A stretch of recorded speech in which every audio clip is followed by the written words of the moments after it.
do Senhor, meus queridos e amados irmãos em Cristo Jesus. Estamos aqui para mais uma aula do módulo daqui do curso básico em teologia daqui do setor do bairro Mapim. E nós temos aqui como pastor responsável pelo setor o pastor Daniel Fontir, juntamente com a sua digníssima esposa, irmã Lucilene. Eu sou o professor Claudine Santos e estarei aqui discorrendo com vocês aqui um assunto importantíssimo, que é a introdução ao Novo Testamento.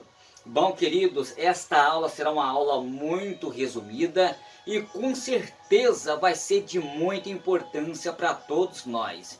No meu pouco conhecimento, eu gostaria de compartilhar convosco uma matéria que é importantíssima. Então já passa a mão no seu papel, na sua caneta, na sua caderneta e no seu lápis para você fazer as anotações, porque por certo estarei citando algumas referências que não consta dentro do módulo, dentro da apostila do módulo, mas estará complementando para o enriquecimento espiritual do aprendizado dentro deste conteúdo. Muito bem.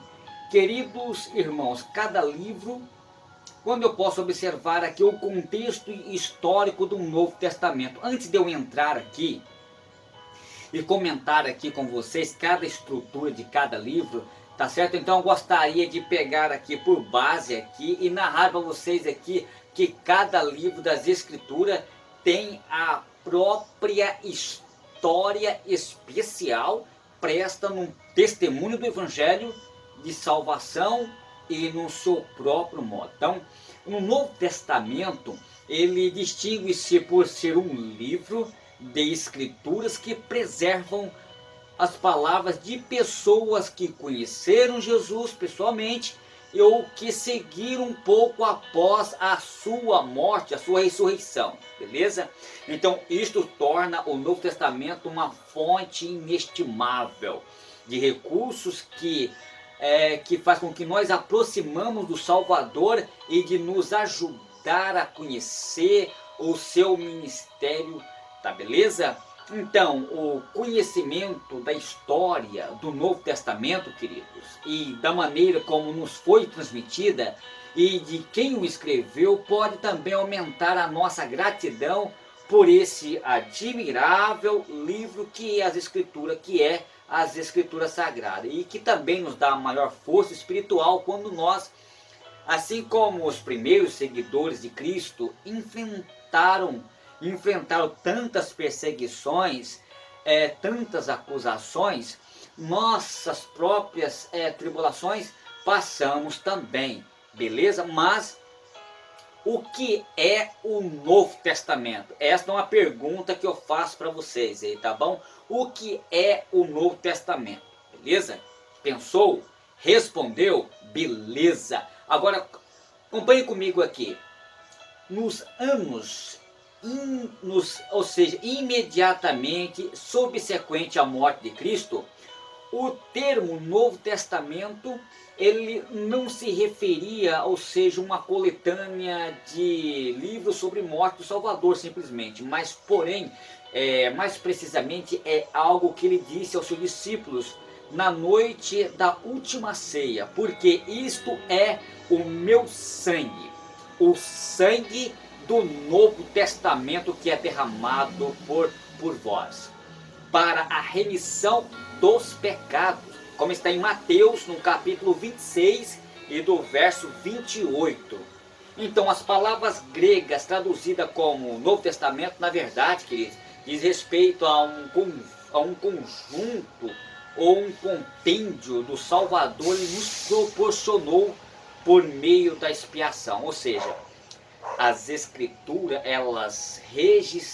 as escrituras que é registrada na Bíblia, conhecida como Novo Testamento, escrevem e documentam e ensinam sobre o novo compêndio entre o Senhor e também o seu povo. Então, os escritores preservados no Novo Testamento, eles invocam diferentes aspectos do ministério do Salvador. Então, queridos, o Novo Testamento ele começa com os evangelhos, que é o termo que significa boas novas. Então, evangelhos, o termo significa então boas novas. Muito bem, então com referência à vida e ao ministério e o papel divino de Cristo Jesus, então o Novo Testamento também contém um relato histórico dos primeiros esforços missionários da igreja e tanto no livro de Atos, também nas cartas dos primeiros livros, como Pedro, também como Paulo, que exortaram os cristãos da época, também chamados de santos, a permanecerem firmes na fé, que é um testemunho aos hebreus também, o Apocalipse também, que prometem o retorno do Senhor nos últimos dias. Então, cada um dos autores tinha o que? Uma perspectiva diferente e a oferecer a cada um que se escreveu com um público-alvo específico. Queridos irmãos, precisamos entender que não se tratava de uma tentativa de preencher lacunas visíveis nos registros históricos. Em meados do século, deixa eu ver aqui, 4, na década de Cristo, até os 27, ou seja, aos 27 livros que registram o Novo Testamento, tem um compêndio do Senhor que foram reunidos e posto na ordem que aparece para nós hoje. Apesar que eles não foram datados, ou seja, dentro de uma ordem cronológica. Inclusive eu tenho uma aula no YouTube, se você pesquisar no YouTube Claudinho Santos, Ordem Cronológica da Bíblia, no canal Sola Scriptura, eu comento ali sobre as possíveis ordem cronológica dos livros da Bíblia. Muito bem. Continuando aqui, como o Novo Testamento chegou a nós? Uma pergunta que eu faço para vocês. Parou? Respondeu? Beleza. Então, queridos, de um grupo maior de discípulos, então, Jesus chamou 12 homens para ser apóstolos. Aqueles homens seguiram no decorrer do seu ministério, sofreram com ele e também colheram vitórias e experiências espirituais marcantes após a morte de Jesus. Então os apóstolos, juntamente com os outros fiéis seguidores, eles começaram a registrar as suas experiências.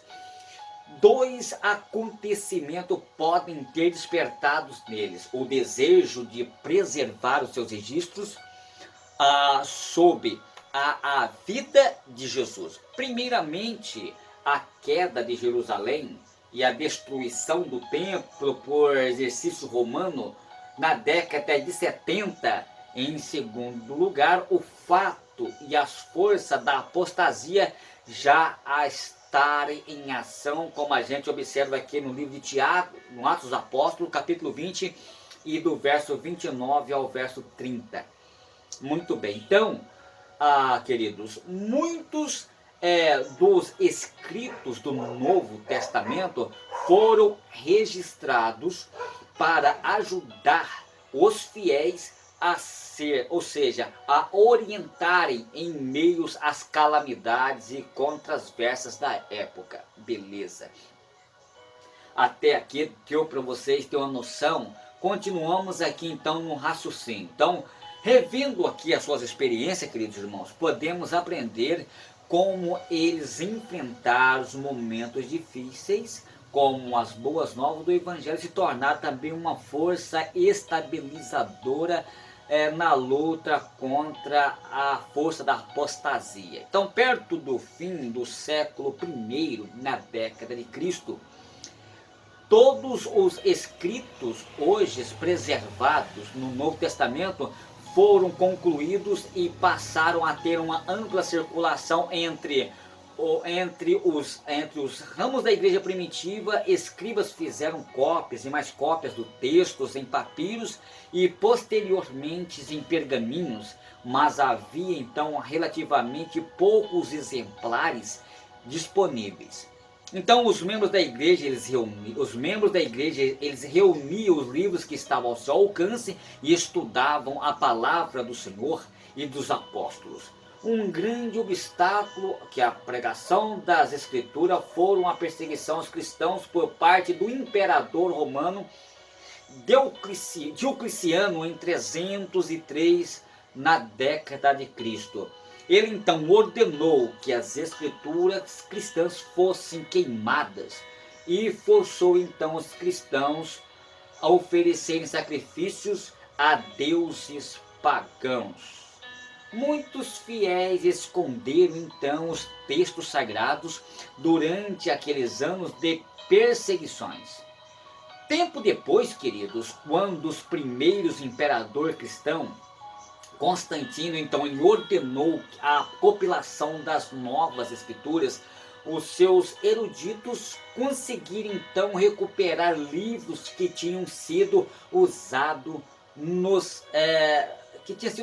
no começo. Então, o dito de Diocleciano, então nós podemos observar, inclusive, as nossas edições impressas modernas do Novo Testamento, tem como antepassados exemplares da Bíblia e copiados na época de Constantino. E portanto, queridos, eles se devem às pessoas que sacrificaram a sua segurança para preservar o novo compêndio do Senhor.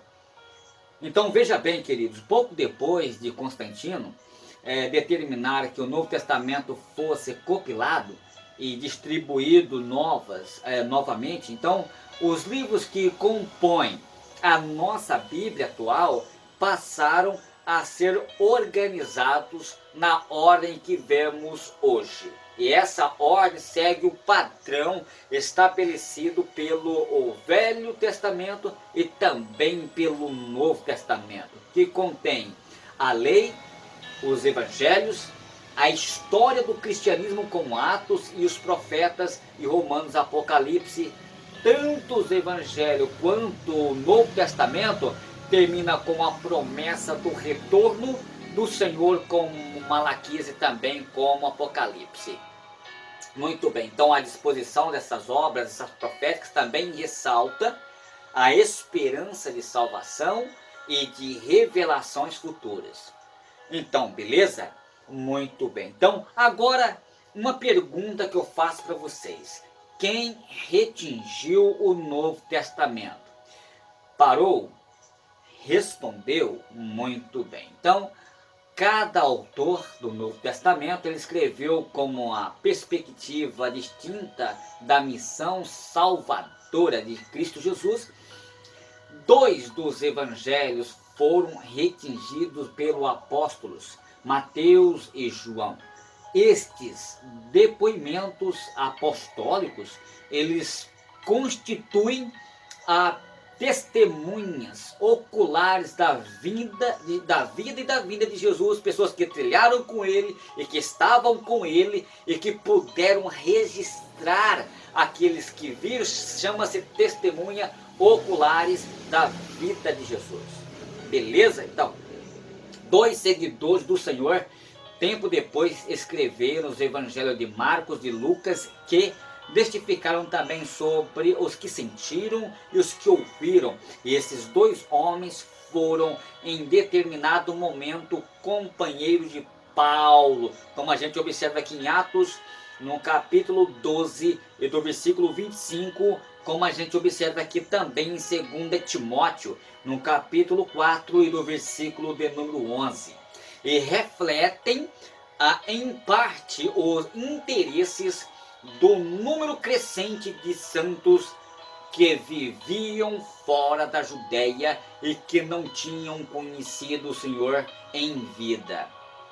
Muito bem? Então, na verdade, queridos, os seus relatos, eles trazem então um vivido testemunho daquilo em quem eles acreditavam. Ou seja, eles não andavam com o Senhor Jesus, mas eles tiveram um relato histórico. Isso também eles pertenciam juntamente com aqueles que viviam com Cristo, sendo testemunha ocular daquilo que tinha certeza de convicção da firmeza e da fé em Cristo Jesus.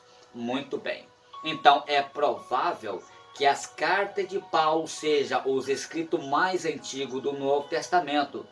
Beleza? Então, embora nem todas tenham sido escritas na mesma época, mas o seu testemunho originou-se nas suas experiências pessoais como missionários de várias visões marcantes. Como a gente observa aqui em Atos capítulo 9, do versículo 1 ao 6, como a gente observa também aqui em 2 Coríntios capítulo 12, do versículo 1 ao 7, e do compêndio próximo que Pedro usou e os outros também, como Gálatas no capítulo 1, versículo 18 e 19. Eles escreveram principalmente para resolver os desentendimentos da igreja primitiva que estava crescendo. Mas em outras ocasiões escreveram para amigos pessoais como Timóteo, também como a Tito. Numa epístola, Paulo ele pede que um proprietário de escravo aceita a volta de um escravo fugitivo que Paulo conheceu enquanto estava em prisão. Conheceu Onésimo.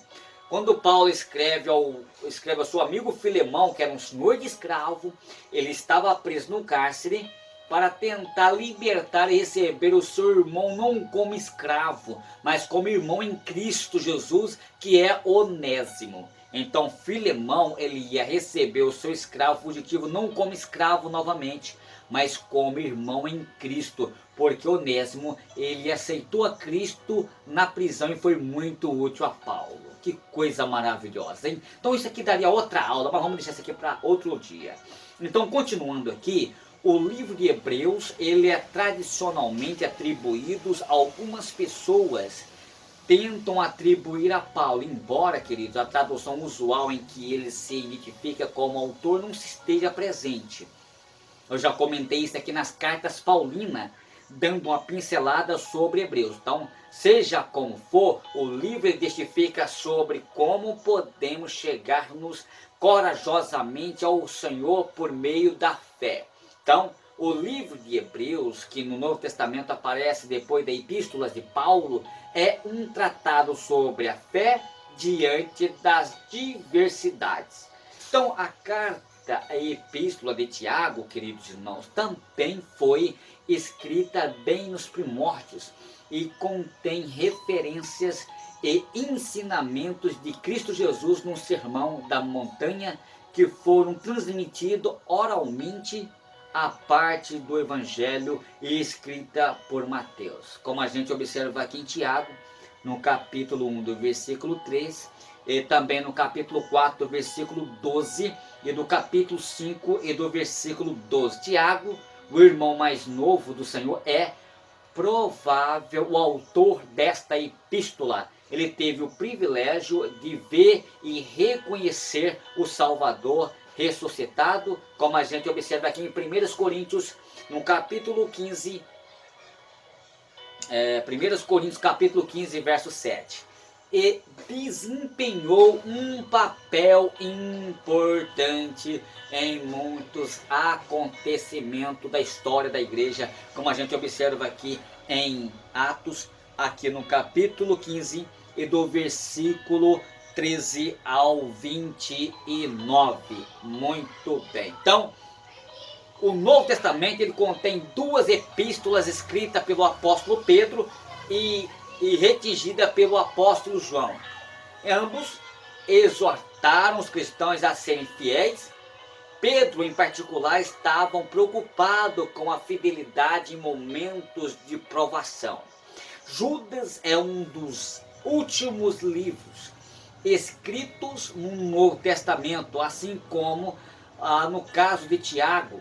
É provável que esse livro tenha sido escrito por um dos irmãos do Senhor Jesus, Judas, em Marcos capítulo 6 e verso 3. Judas, ele escreveu com o intuito de combater uma apostasia crescente nos ramos. Beleza? Então, por fim, querido, o Novo Testamento ele termina com uma revelação recebida pelo apóstolo João, que registrou uma visão da volta do Senhor em glória para dar o início ao seu reino milenar. E esta visão descreve como nítidos pormenores a luta entre o bem e o mal. Então, a maioria dos capítulos trata-se de acontecimentos que João nem viria presenciar, inclusive acontecimentos nos últimos dias aos nossos dias. Beleza. Então, querido, isso aqui é história, viu? Para quem gosta de história. Então, até aqui eu acredito que vocês tenham até observado e entendido o que eu acabei de relatar. Então, eu gostaria que vocês continuassem um pouquinho ainda mais, porque tem mais conteúdo para nós aí, beleza? E a pergunta que eu faço para vocês: para quem foi escrito o Novo Testamento? Parou? Respondeu? Muito bem. Então, continua comigo aqui. Como o novo, na verdade, querido, um novo compêndio entre o Senhor, em que ele tem, e que nele tem a fé. Então, os livros, ele destinam-se todos os que procuram conhecê-lo, seja em dispensações passadas, seja neste desde o princípio. Os autores do Novo Testamento escreveram textos que pudessem de uso imediatos da época da igreja, da igreja da época, com o entendimento de que estavam registrados os acontecimentos mais importantes da história da humanidade. Então, João, por exemplo, ele considerava os seus escritos como um testemunho. E esse, porém, foram escritos para que creiais que Jesus é o Cristo, Filho de Deus, e para que, crendo, tenhas vidas em seu nome. Como está em João, capítulo 20 e do verso 31. Outros, como Lucas, eles escreveram a fim de documentarem a história, tendo então compreendido como em ordem a narração dos fatos e que cumpriram. Então, segundo o que foi nos transmitido, os mesmos que presenciaram desde o princípio, então eles foram ministro da palavra. Então pareceu também a mim então conveniente escrevê-lo a ti, como diz, por sua ordem, havendo já me informado inicialmente de tudo desde o princípio, como o doutor Lucas, ele nos orienta aqui no capítulo 1 e do versículo 1 ao verso 3. Então, os primeiros cristãos eram de origem diversas. Alguns vinham de família judia, ao passo que os outros tinham sido criados dentro de um lar gentio, enquanto os outros tiveram uma vida pouquíssimo contato formal com uma religião antes de serem batizados. Na verdade, eles eram de uma diversidade tão grande quanto a encontrada hoje no meio dos santos. Portanto, queridos irmãos, os seus labores e também as suas dificuldades podem ensinar-nos lições relevantes sobre a maneira de vencermos a iniquidade e também de permanecerem fiéis apesar das tribulações e tentações. Mostrando-nos também que as dificuldades que disponível a nós. Mas veja bem, querido, nós podemos observar que a palavra dos apóstolos eram firmes, tá bom? Então, um testemunho para hoje. Então, o Novo Testamento, ele revela que em época de incertezas, mas em que alguns não dessem ouvidos à mensagem do Evangelho, havia segurança para aqueles que perseveraram na doutrina dos apóstolos e na comunhão e também do partir o pão e nas orações, como a gente observa aqui em Atos capítulo 2, do versículo 42. Outros exemplos nos ensinam que até os justos são testados, como a gente observa aqui em 1 Coríntios capítulo 10 e verso 13, e que em sua essência a mensagem do Evangelho é tão simples hoje como era há 2000 anos atrás. Então a religião pura e imaculada para com Deus Pai é qual? Visitar os órfãos, as viúvas nas suas atribulações, necessidades e guardar da corrupção do mundo. Isso está em Tiago, no capítulo 1, do versículo 27. E você quer saber qual é a religião mais completa que existe? A religião mais completa que existe é o que está em Tiago, no capítulo 1, versículo 27, que eu acabei de citar para vocês aqui. Muito bem. Assim como a doutrina e o compêndio do profeta testemunhou de que ele vive, enfim. Então, o Novo Testamento ele presta um testemunho semelhante de que a tumba estava vazia de manhã de Páscoa. Ele não mais está aqui, porque já ressuscitou. Lá na placa, no túmulo de Jesus, em Jerusalém, vai ter uma placa escrita "Jas has hateful", que quer dizer que ele já não mais está ali, mas que já foi ressuscitado. Como está em Mateus capítulo 28, do verso de número... capítulo 28, do verso 6. Glória a Deus por isso. Então, queridos irmãos, isso aqui é uma parte do resumo do Novo Testamento. Mas agora eu gostaria de comentar com vocês aqui pormenores, algumas partes importantes para o nosso conhecimento, para nós fechar aqui um pouquinho, tá beleza? Muito bem, queridos, então eu gostaria de fazer aqui um simples resumo de tudo que eu comentei agora com vocês, tá bom? Vou fazer um resumo aqui agora, daquilo que eu acabei de comentar com vocês esse conteúdo, e depois nós vamos para outra parte dessa aula, beleza? Então, Claudines, o cristianismo primitivo é uma etapa da história do cristianismo de aproximadamente 3 séculos, primeiro, segundo e o terceiro. E a parte do século IV, que se inicia então após a ressurreição de Cristo Jesus na década, na década de 30 e termina em 300 com a celebração do primeiro concílio de Nicéia, que é tipicamente divididos em eras apostólica e período antes nicênio, desde a época apostólica até Nicéia. A mensagem inicial do Evangelho foi espalhada oralmente, provavelmente em aramaico, aos livros do Novo Testamento, como Atos dos Apóstolos, Epístolas aos Gálatas, e que registram que a primeira comunidade da igreja cristã foi centrada em Jerusalém, e tinha entre os seus livros Pedro, Tiago e João e os apóstolos. Então, os primeiros cristãos, como descrito nos primeiros capítulos de Atos dos Apóstolos, ou eram judeus ou eram gentios convertidos ao cristianismo, conhecido como historiador, como judeu cristãos, tradicionalmente. Cornélio, o centurião, que é considerado também um dos primeiros gentios convertidos. Paulo de Tarso, depois da sua conversão ao cristianismo, ele reivindicou o título de apóstolo dos gentios. A influência de Paulo no pensamento cristão se diz ser mais significativa do que qualquer outro autor do Novo Testamento.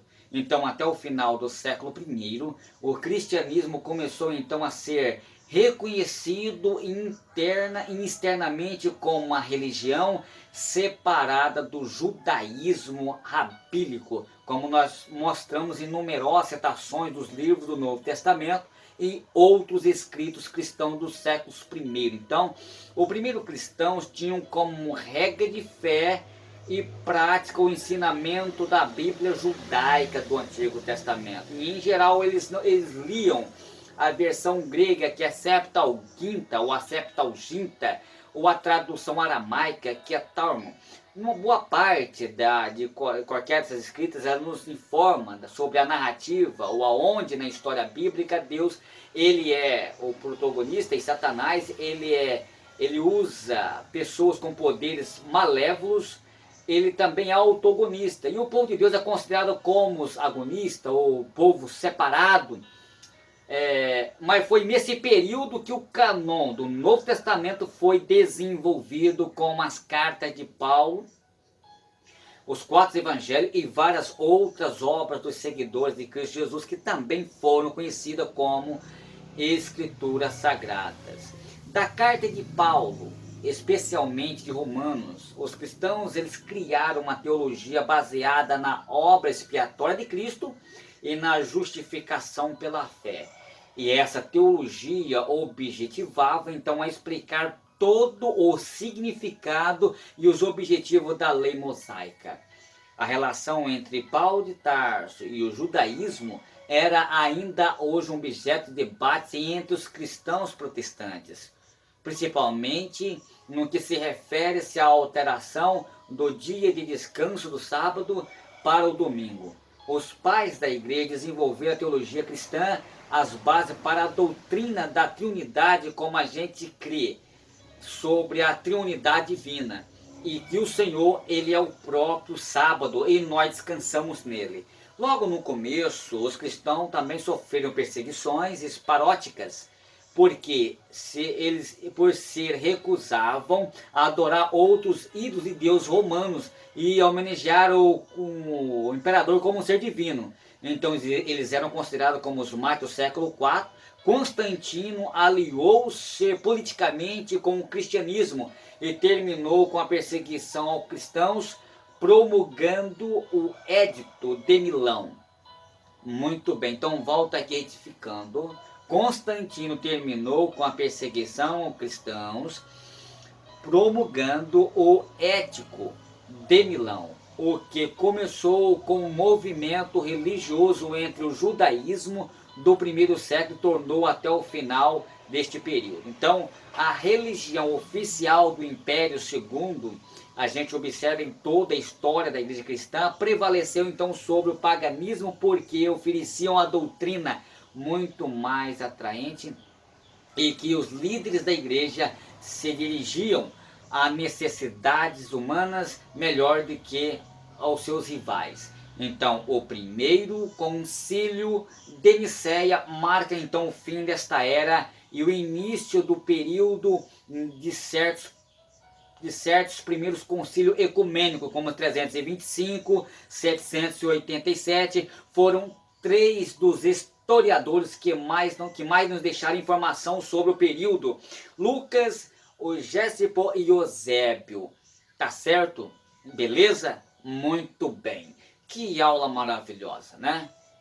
Eu fico aqui, queridos, com um resumo do Novo Testamento e agora eu entro para a segunda parte desta aula, que é a introdução ao Novo Testamento, comentando sobre os livros, sobre cada livro que compõe toda essa parte do Novo Testamento. Beleza? Então eu vou já para... Na realidade, eu gostaria que vocês estivessem me acompanhando na segunda aula, porque eu vou relatar detalhe por detalhe, cada livro, o local, data, autores, tá bom? Mas só que essa aula, ela já vai para a segunda aula, beleza? Ela vai para a segunda aula. Então vocês não deixem de ver a segunda aula que eu vou enviar aqui nesse link, beleza? Fico aqui com essa aula muito resumida e um abraço do seu amigo hoje e sempre, Claudine Santos.